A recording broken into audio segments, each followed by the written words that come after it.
Hello again, ladies and gentlemen. I'm Joe Hendy, the Android Authority app guy. So the latest fad to hit the mean streets of the Google Play Store is a game called QuizUp. Is this a game with longevity, or is it just Flappy Bird with words? In this video, we're gonna find out.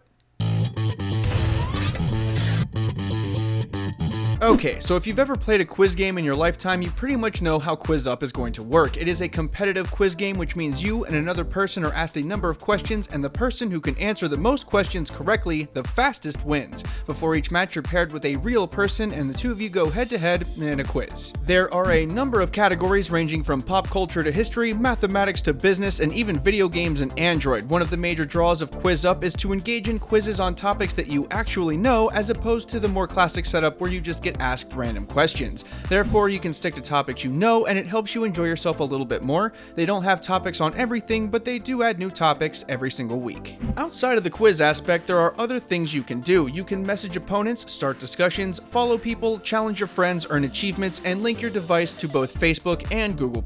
Once you get into the game and start using all of these features, it offers a reasonably rich experience. There is also a settings menu where you can tinker with things like notifications and sounds. The design for this application is surprisingly good. The app is bright and colorful, but also organized and ergonomic. Players should have no trouble navigating the application, finding the topics they like, or engaging in gameplay. During quizzes, the screen is appropriately designed with minimal distractions. All you can see are the questions, the score, and the answers, along with each gamer's name and profile picture. This really helps the player immerse themselves into the game. The only real minor issue we had was with navigation. Using the pop-out menu, you can navigate to any part of the application. The only problem is that the pop-out menu is the only way to navigate through the app half of the time. For example, if you're checking messages and you want to go to the topics, you have to open the menu and switch. The extra screen presses aren't bad per se, but they do eventually get tedious, and that gets a little bit annoying.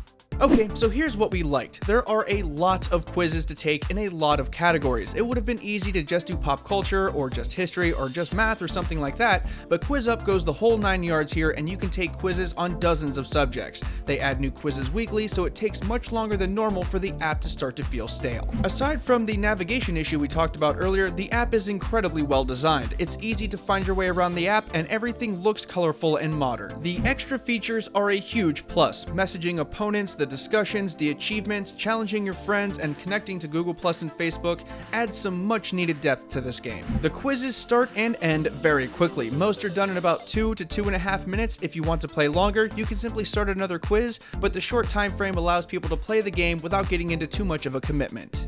And here's what we didn't like so much. The matchmaking system says that it's looking for the, quote, best match for you, unquote. In reality, it's simply looking for the next available player, and that is often not the best match for you. So prepare yourself to face people who've been playing the same category for so long that all of the questions are repeats for them, and then they get them all right. It doesn't happen very often, but some questions are either entirely wrong, poorly categorized, or have multiple correct answers. I was asked in the Android quiz which OEM made an Android-based smartwatch, with 2 of the answers being Samsung and Sony. The problem is they both made Android-based smartwatches, and the answer they wanted was Sony, but guessing Samsung still makes you wrong somehow. In the punk rock quiz, it asked me a question where the answer was the band Ministry.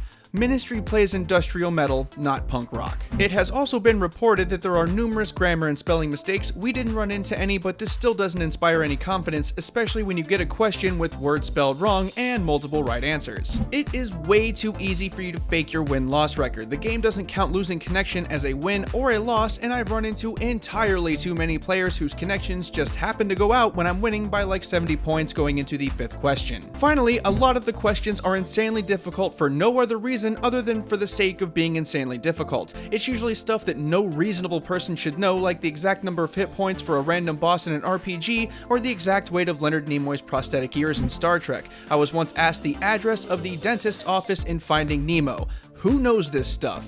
Being delightfully obscure can be a lot of fun, but being absurdly obscure can make you feel stupid, and feeling stupid is kind of the opposite of enjoyable. If I had to equate playing QuizUp to a real-life experience, it would be taking a glorious cross-country road trip from New York to California with 4 days of perfect weather and no traffic, only to be rear-ended by a drunk driver 1 block from my destination. The game looks nice, it plays well, and there are a metric ton of questions and categories to test your smarts. The in-game social dynamics are truly enjoyable, and the frequent updates bring new content, which helps the game feel fresh. In these areas, QuizUp excels more than most games I've played on Android. However, between the questions with no right answers, questions with multiple right answers, questions that are impossible for normal people to answer, and consistently facing opponents either 40 levels above or below you, you end up with experiences that are either not challenging and therefore boring, or way too challenging and therefore frustrating. It's hard not to recommend it because it is free and some people have gotten a lot of enjoyment out of it. Just beware that there are a few issues that still need to be fixed. Once again, I'm Joe Hendy, the Android Authority app guy. Don't forget to subscribe to our YouTube channel, and if you want to follow Android Authority or the rest of our awesome YouTube team, including myself, you can find our social media links in the video description below. If you're hanging out for a minute, we have a couple of awesome videos for you to watch right over there, including Kevin Nether's review of the Westone W10 earbuds and Chris Wook's review of the Bose SoundLink 3. Finally, don't forget to check out the written companion, which is in the video description where you can find the download link. As always, thank you for watching and have a wonderful day.